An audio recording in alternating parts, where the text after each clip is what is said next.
अल्हम्दुलिल्लाह रमजान मुबारक का बाबरकत महीना जारी है। इस बाबरकत महीने में ढेर सारे मुसलमान कुरान पाक के ख़त्म करते हैं। यकीनन कुरान पाक का ख़त्म करना एक बहुत बड़ी सआदत है, लेकिन कुरान पाक ख़त्म करने पर क्या सुन्नत तरीका है, इस बारे में बहुत कम लोग जानते हैं। तो इस वीडियो में मैं बताने जा रहा हूँ कि ख़त्म कुरान के मौका पर क्या सुन्नत अमाल करने हैं। माह रमजान की खुशी में वीडियो को लाइक कर लें, चैनल को सब्सक्राइब नहीं किया तो सब्सक्राइब कर लें, और कोई मसला हो मजीद तो वीडियो में कमेंट करके आप पूछ सकते हैं। कुरान मजीद और माह रमजान का एक गहरा ताल्लुक है, क्योंकि माह रमजान के महीने में कुरान मजीद नाजिल हुआ।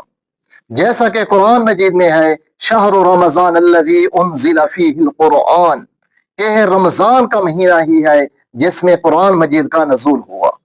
कुरान पाक ख़त्म करते वक्त तीन बातों का ख्याल रखना लाजमी है। पहली बात यह है, बल्कि पहले एक वजाहत कर दो कि कुरान मजीद ख़त्म करें या जब भी पढ़ें तो आराम से पढ़ें, क्योंकि कुरान मजीद में है वरत्तिलिल कुरआन तरतीला, कि कुरान पाक को खूब ठहर ठहर कर आराम से साफ साफ पढ़ा करो। कुरान पाक के ख़त्म पर अक्सर लोग जब वन्नास पर पहुंचते हैं, यानी सूरतुन नास ख़त्म करते हैं, तो कुरान मजीद बंद करके रख देते हैं। हालांकि सुन्नत तरीका कुछ इस तरह है। कुरान मजीद के सबसे बड़े मुफस्सिर हैं हजरत इब्न अब्बास रज़ी अल्लाह ताला अन्हु, तो उनका भी यही कौल है और यही सुन्नत अमल है कि जब कुरान पाक ख़त्म किया जाए तो वन्नास पर रुकना नहीं, बल्कि कुरान मजीद को दोबारा शुरू से खोलना है और सूरतुल फातिहा यानी अलहम्द शरीफ बिस्मिल्लाह पढ़कर मुकम्मल करनी है। फिर बिस्मिल्लाह पढ़कर सूरतुल बकरा की कम अज कम पहली 5 आयात, उलाइका अला हुदम मिर रब्बिहिम व उलाइका हुमुल मुफ्लिहून, यहाँ तक पढ़े।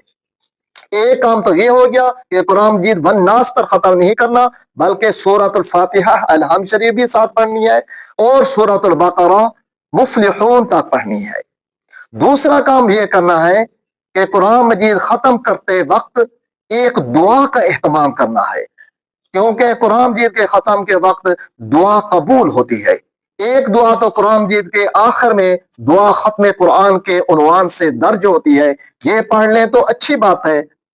और ख़ास तौर पर एक इज्तिमाई दुआ करें, अपने घर के अफराद को जमा कर सकते हैं, मस्जिद में है तो और लोगों को जमा करके अल्लाह ताला से दुआ मांगनी है। और हमेशा जब भी दुआ मांगे तो पहले दरूद पाक पढ़ें, यानी दुआ से पहले भी दरूद पाक होनी चाहिए और दुआ के बाद भी दरूद पाक पढ़नी चाहिए, क्योंकि उलमा कराम फरमाते हैं कि जो दुआ दरूद पाक के दरमियान हो, यानी पहले दरूद पाक हो आखिर में दरूद पाक हो, तो वो दुआ जरूर कबूल होती है, क्योंकि अल्लाह ताला जब दरूद पाक को कबूल फरमाएगा तो उस दुआ को भी यकीनन कबूल फरमाएगा। और तीसरी बात, कुरान मजीद में 14 सजदे हैं, मुकम्मल कुरान मजीद में 14 सजदे हैं। तो बेहतर तो यह है कि जब भी आयत सजदा तिलावत करें तो उसी वक्त सजदा कर लें, लेकिन काफी बंदों को पता ही नहीं होता कि सजदा की आयत कौन सी है, या इतना भी इल्म नहीं होता कि सजदा कहाँ पर करना है या इतना लाजमी है। हालांकि सजदा तिलावत वाजिब है, ना करने पर गुनाह है। अगर सजदा तिलावत नहीं किए तो खत्म कुरान के मौका पर सबसे पहला काम यह करें कि एक साथ बैक वक्त 14 सजदे कर लें। सजदा करने का तरीका यह है कि तकबीर अल्लाहु अकबर कहकर सजदे में चले जाएं और सजदे में जाकर 3 बार सुबहान रब्बियल अज़ीम कहें, फिर अल्लाहु अकबर कहकर खड़े हो जाएं या बैठ जाएं। अगर 14 सजदे करने हैं तो उनका भी यही तरीका है कि एक सजदा करके उसके बाद दूसरा, उसके बाद तीसरा, चौथा, पांचवा, इसी तरह 14 कर सकते हैं।